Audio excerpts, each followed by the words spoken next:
Hi. അപ്പോൾ നമുക്കിന്ന് അവലിനെ പറ്റി പഠിച്ചാലോ? അപ്പോൾ ഭക്ഷണം എന്നാൽ എന്തായിരിക്കണം? ഭക്ഷണം എന്ന് പറഞ്ഞിട്ടുണ്ടെങ്കിൽ ശരിക്കും പറഞ്ഞിട്ടുണ്ടെങ്കിൽ നമ്മുടെ ശരീരത്തിന് ആവശ്യമായിട്ടുള്ള കാർബോഹൈഡ്രേറ്റും വിറ്റാമിനും എല്ലാ ന്യൂട്രിയൻസും പ്രൊവൈഡ് ചെയ്യാൻ പറ്റുന്നതായിരിക്കണം അല്ലേ? ഇനി ആ ഭക്ഷണം കഴിച്ചു കഴിഞ്ഞാൽ നമുക്കൊരു എനർജി ഉണ്ടാവണം. അതുപോലെ തന്നെ അത് നമുക്ക് ഓവറോൾ നമ്മുടെ ആരോഗ്യത്തിന് ഒന്ന് ഹെൽപ്പ് ചെയ്യുന്നതായിരിക്കണം. ഇപ്പോഴത്തെ ഏതെങ്കിലും ഒരു ഫാസ്റ്റ് ഫുഡ് ഐറ്റം ഈ പറയുന്ന ഗുണങ്ങളുള്ളതാണോ? ഒരിക്കലും അല്ല അല്ലേ? ഇപ്പോൾ മൈദ പോലെയുള്ളത് എടുക്കുമ്പോൾ നമുക്ക് തന്നെ അറിയാം അതിൻ്റെ ഭവിഷ്യത്തുകൾ എന്തൊക്കെയാണ് എന്നുള്ളതിനെ പറ്റി. അപ്പോൾ നമ്മുടെ കൊച്ചു കുട്ടികളെ നമ്മളിത് ശീലിപ്പിക്കുമ്പം പിന്നെയും ഇവരെ കൊണ്ട് നമ്മൾക്ക് ഡോക്ടർമാരെ കണ്ട് കയറി ഇറങ്ങാനായിരിക്കും നേരെ ഉണ്ടാവുക. അപ്പോൾ അവരെടുത്ത് നമുക്ക് നമ്മുടെ കുറച്ചൊക്കെ നമ്മുടെ പഴയ, അതായത് നമ്മൾക്ക് ആരോഗ്യത്തെ കാത്തു സൂക്ഷിച്ചിരുന്ന ഇങ്ങനത്തെ കുറച്ച് ആഹാര സാധനങ്ങൾ നമുക്ക് ഇൻക്ലൂഡ് ചെയ്യാം അവരുടെ നല്ല ആരോഗ്യത്തിനായി. അപ്പോൾ എന്താണ് അവലിനുള്ള പ്രത്യേകത? അപ്പോൾ അവലെന്ന് പറയുമ്പം നമുക്കറിയാം അല്ലേ, നമ്മുടെ പള്ളികൾ അതുപോലെ തന്നെ എവിടെയാണെങ്കിലും ഇപ്പോൾ നമ്മുടെ ഒരു എല്ലാ സിസ്റ്റത്തിലും, ഇപ്പോൾ പള്ളി ആയാലും ശരി, അതുപോലെ തന്നെ നമ്മുടെ ഹിന്ദുസിൻ്റെ പൂജ ഇതിനായാലും ശരി, എല്ലാത്തിനും നമുക്ക് പ്രസാദമായി തന്നുകൊണ്ടിരുന്ന സാധനമാണ് അവൽ. അപ്പം അവലിന് എന്താണ് ഇത്ര പ്രത്യേകത? അപ്പോൾ അവലെന്ന് പറയുമ്പോൾ എന്താണ് ശരിക്കും പറഞ്ഞാൽ നെല്ലെടുത്ത് കുത്തി അതുപോലെ തന്നെ നെല്ലിൽ നിന്ന് നമ്മൾ പുഴുങ്ങിയെടുത്തിട്ട് ഉണ്ടാക്കുന്നതാണ്. ഈ പുഴുങ്ങിയെടുക്കുന്നതാണ് പാർബോയിലിംഗ് മെക്കാനിസം. അപ്പോൾ ഈ പാർബോയിലിംഗ് മെക്കാനിസം കൊണ്ട് നമുക്ക് കിട്ടുന്ന ഒരു എന്തൊക്കെയാണ്, നമ്മുടെ വാട്ടർ സൊല്യൂബിൾ വിറ്റാമിൻസ് ഒക്കെ ഇതിൽ അടങ്ങിയിട്ടുണ്ട് ശരിക്കും പറഞ്ഞിട്ടുണ്ടെങ്കിൽ. പിന്നെ നമ്മൾ പരത്തിയെടുക്കുകയാണ് ചെയ്യുക അല്ലേ? പരത്തിയെടുത്ത് 2 ദിവസം കഴിഞ്ഞിട്ട് നമ്മൾ എടുക്കുകയാണ് ചെയ്യുക. അപ്പോൾ ഇവിടെ ഒരു ഫെർമെൻറ്റേഷൻ പ്രോസസ്സും അണ്ടർഗോ ചെയ്യുന്നുണ്ട്. അപ്പോൾ ഫെർമെൻറ്റഡ് ഫുഡ് നല്ലതാണെന്ന് പറഞ്ഞാൽ ഒരുപാട് പേര് ഇഡ്ഡലിയും ദോശയുടെയും പുറകെ പോകുന്നുണ്ട്. ദിവസങ്ങളോളം ഫ്രിഡ്ജിൽ വെച്ചിരിക്കുന്ന ഇഡ്ഡലിയും ദോശയും കൊണ്ട് നമുക്ക് ആരോഗ്യ പ്രശ്നങ്ങൾ മാത്രമേ ഉണ്ടാവുന്നുള്ളൂ. മറിച്ച് നമ്മൾ അപ്പം തന്നെ നമ്മൾ യൂസ് ചെയ്യണമെങ്കിൽ കുഴപ്പമില്ല. പക്ഷെ നമ്മുടെ അവലിനെ കൊണ്ട് നമുക്ക് അങ്ങനത്തെ ഒരു സൈഡ് ഇഫക്ട്സും നമുക്ക് ഉണ്ടാവുന്നില്ല. മാത്രമല്ല നമുക്ക് ശരീരത്തിന് ആവശ്യമുള്ള തയാമിൻ, നിയാസിൻ, സിങ്ക്, പൊട്ടാഷ്യം ഒക്കെ അടങ്ങിയിട്ടുണ്ട് അവലിൽ. അവലെന്ന് പറയുമ്പോൾ നമുക്കൊരു ഓവറോൾ ഒരു എനർജി തരുന്ന ഒരു ഫുഡാണ്. അപ്പം നിങ്ങൾക്ക് ഒരു ഡൗട്ട് തോന്നാം അല്ലേ, നമ്മുടെ നെല്ല് കുത്തിയെടുക്കുന്നതല്ലേ, അതുകൊണ്ട് ഡയബറ്റിക് രോഗികൾക്ക് നല്ലതാണോ? ശരിക്കും പറഞ്ഞിട്ടുണ്ടെങ്കിൽ ഇപ്പോൾ ഡയബറ്റിക് രോഗികൾ എന്തൊക്കെയാണ് കഴിക്കുന്നത്?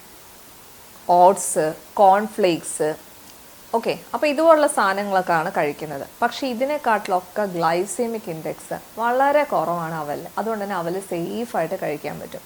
ശരിക്കും പറഞ്ഞാൽ ആ ഗ്ലൈസെമിക് ഇൻഡെക്സ് കൂടുതലുള്ള ഓട്സും കോൺഫ്ലവറും ഒക്കെ റീപ്ലേസ് ചെയ്തിട്ട് അതിന് പകരം അവൽ കഴിക്കുകയാണെങ്കിൽ പ്രമേഹ രോഗികൾക്ക് ശരീരത്തിന് ആവശ്യമുള്ള ന്യൂട്രീഷനും കിട്ടും. അപ്പോൾ എന്തൊക്കെയാണ് നമുക്കൊരു ഗ്ലൈസെമിക് ഇൻഡെക്സ് എന്ന് പറയുമ്പോഴത്തേക്കും നമുക്കറിയാമല്ലേ, നമ്മുടെ ബ്ലഡ് ഷുഗർ, അതായത് നമ്മൾ കഴിക്കുന്ന ഫുഡ് എത്ര പെട്ടെന്നാണോ അത് ഷുഗറായിട്ട് നമ്മുടെ ശരീരത്തിലേക്ക് ആഗിരണം ചെയ്യപ്പെടുന്നത്. അങ്ങനെ ഒരുപാട് ഷുഗർ ആഗിരണം ചെയ്യപ്പെടുന്നതാണെങ്കിൽ അത് നമുക്ക് ബ്ലഡ് ഷുഗർ വാല്യൂവിനെ കൂട്ടുന്നു. അപ്പം നമുക്ക് അവലിൻ്റെ ഗ്ലൈസെമിക് ഇൻഡെക്സ് എത്രയാണ്? 69നും 72നും ഇടയിലാണ് വരിക. ഇനി നമ്മളൊക്കെ പറയുന്ന ഓട്സിനും കോൺഫ്ലെക്സിൻ്റെ ഒരു അവസ്ഥ എന്താണെന്ന് നോക്കിയാലോ. അപ്പം ഓട്സിൻ്റെ ആണെങ്കിൽ 79നും 82നും ഇടയിലാണ് ഗ്ലൈസെമിക് ഇൻഡെക്സ് വാല്യൂ വരുന്നത്. ഇനി കോൺഫ്ലെക്സ് ആണെങ്കിലോ 93ആണ് വരുന്നത്. അപ്പോൾ ഏതിനാണ് ഗ്ലൈസെമിക് ഇൻഡെക്സ് വാല്യൂ കുറവ്? ഡെഫിനറ്റായിട്ട് നമ്മുടെ അവലിൽ തന്നെയാണ് ഗ്ലൈസെമിക് ഇൻഡെക്സ് വാല്യൂ കുറവ്. അപ്പോൾ നമുക്ക് കൊച്ചു കുട്ടികളിലൊക്കെ ഇത് എങ്ങനെ കൊടുക്കാൻ പറ്റും? നമുക്കിതിനകത്ത് ഇത്തിരി ശർക്കരയും ഇത്തിരി പാലും ഇത്തിരി തേങ്ങയും ഒക്കെ ചേർത്ത് നമുക്ക് ഞെരടി ഇത് കൊടുക്കാവുന്നതാണ്. അപ്പോൾ അവൽ നമുക്ക് 2 ടൈപ്പ് അവൽ നമുക്ക് മാർക്കറ്റിൽ അവൈലബിൾ ആയിട്ടുണ്ട്. ശരിക്കും ബ്രൗൺ അവലും ഉണ്ട്, വൈറ്റ് അവലും ഉണ്ട്. ബ്രൗൺ അവൽ തവിടോട് കൂടിയതിനാണ് ഈ പറഞ്ഞ ഗുണങ്ങളെല്ലാം ഉള്ളത് അല്ലേ? അതായത് നമ്മുടെ തയാമിൻ, നിയാസിൻ, അതുപോലെ അയൺ, സിങ്ക്, പൊട്ടാഷ്യം ഒക്കെ അടങ്ങിയിട്ടുള്ളത്. മറിച്ച് വൈറ്റ് അവലിന് രുചിയൊക്കെ ഉണ്ടായിരിക്കും, പക്ഷേ ഈ പറയുന്ന ഗുണങ്ങളൊന്നുമില്ല. അപ്പം ഈ ഒരു ഗുണങ്ങൾ ഇല്ലാത്ത അവലിനെക്കാട്ടിലും ശരിക്കും ഗുണങ്ങൾ അടങ്ങിയിട്ടുള്ള ബ്രൗൺ അവൽ വേണം നമ്മൾ കഴിക്കാനായിട്ട്. ഇനി ഇത് കഴിക്കുന്നതുകൊണ്ടുള്ളൊരു ഗുണം എന്താണെന്ന് വെച്ചാൽ, ഇപ്പോൾ പ്രമേഹ രോഗികൾ പറയാറുള്ളത് എന്താ ഒരു കാര്യം എന്ന് വെച്ചാൽ പെട്ടെന്ന് വിശക്കുന്നു എന്ന് പറയാറുണ്ട്. അപ്പം നമ്മുടെ വിശപ്പിന് ഒരു പരിധി വരെ നല്ല രീതിയിൽ കൺട്രോൾ ചെയ്യാൻ വേണ്ടി അവൽ സഹായിക്കുന്നുണ്ട്. അപ്പം നമുക്ക് തന്നെ അറിയാം, കൊച്ചുകുട്ടികൾ സ്കൂളിൽ നിന്ന് വിശന്ന് വരുമ്പം നമുക്ക് അവർക്ക് കൊടുക്കാവുന്നേ ഉള്ളൂ അല്ലേ? അവൽ വിളയിച്ചത് ഉണ്ടാക്കി കൊടുക്കാൻ പറ്റും. ഇതിൻ്റെ കൂടെ ശർക്കരയൊക്കെ ചേർക്കുമ്പോൾ എന്താണ്, നമുക്ക് അവർക്കൊരു അയണൂടെ എക്സ്ട്രാ അയൺ കണ്ടന്റോടെ നമുക്ക് കൊടുക്കാൻ പറ്റും. നല്ലൊരു എനർജി പ്രൊവൈഡ് ചെയ്യുന്ന ഫുഡുമാണ്. ഒരിക്കലും ഇതൊക്കെ കഴിച്ചു കഴിയുമ്പോൾ നമ്മുടെ മാഗി കഴിച്ചു കഴിയുമ്പോൾ ഉണ്ടാകുന്നൊരു മന്ദതയൊന്നും ഉണ്ടാവുന്നില്ല. അപ്പോൾ ഇത് കഴിച്ചു കഴിയുമ്പോൾ നമുക്കൊരു എനർജിയും കാര്യങ്ങളൊക്കെ ഉണ്ടാവുന്നു. ഇനി മലബന്ധം ഇല്ലാത്ത ആരും ഉണ്ടാവില്ലല്ലോ അല്ലേ ഇപ്പോഴത്തെ കാലഘട്ടത്തിൽ. അപ്പോൾ മലബന്ധം, അതുപോലെ തന്നെ നമ്മുടെ ഗട്ട് മൈക്രോബയോട്ടയുടെ ഹെൽത്ത് അല്ലേ. അപ്പോൾ നമ്മൾ കഴിക്കുന്ന പല ആഹാരങ്ങളും ശരിക്കും പറഞ്ഞാൽ നമ്മുടെ ഇൻഡസ്റ്റൈന് വലിച്ചെടുക്കാൻ പറ്റുന്നില്ല. മൈദയൊക്കെ നമ്മുടെ ഇൻഡസ്ട്രിയിൽ കയറി ഒട്ടുകയാണ് ചെയ്യുന്നത്. അതേസമയം ഇത് അങ്ങനെയല്ല, നമുക്ക് ഗുഡ് ഗട്ട് മൈക്രോബയോട്ടേനെ നമുക്ക് പ്രൊവൈഡ് ചെയ്യുന്നു. നമ്മുടെ ഓവറോൾ ഹെൽത്തിനെ, നമ്മുടെ ഓവറോൾ ഇമ്മ്യൂണിറ്റിയും പ്രൊവൈഡ് ചെയ്യുന്നുണ്ട് ഈ പറഞ്ഞ ബ്രൗൺ അവൽ. അപ്പോൾ ഇത് നമ്മൾ എന്തായാലും ആഹാരത്തിൽ ഉൾപ്പെടുത്തുക. ഫൈബർ കണ്ടന്റ് നന്നായിട്ടുള്ളത് കൊണ്ട് തന്നെ നമുക്ക് കോൺസ്റ്റിപ്പേഷൻ പോലുള്ള പ്രശ്നങ്ങൾ ഉണ്ടാവുന്നില്ല.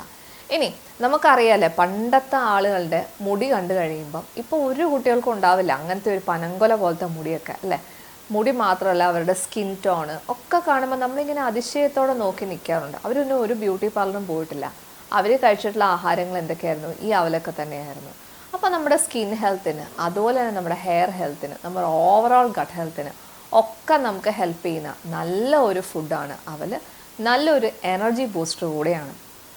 അപ്പോൾ ഇനിയും നമ്മുടെ കുട്ടികളൊക്കെ ഇപ്പോൾ ചോദിക്കാറുണ്ടല്ലേ, ലേസ് ഇല്ലാത്ത ഒരു കാലഘട്ടത്തിൽ എങ്ങനെ ജീവിച്ചു, മാഗി ഇല്ലാത്തൊരു കാലഘട്ടത്തിൽ എങ്ങനെ ജീവിച്ചു? അപ്പോൾ നമുക്ക് പറയാം, ലേസും മാഗിയൊന്നും ഇല്ല, പക്ഷേ ഇപ്പോഴും ഞങ്ങൾ ആരോഗ്യത്തോടുകൂടി ഇരുന്നിട്ടുണ്ടെങ്കിൽ ഈ അവലൊക്കെ ഞങ്ങളുടെ ഭക്ഷണത്തിൽ ഞങ്ങൾ ഉൾപ്പെടുത്തിയോണ്ടാണ്.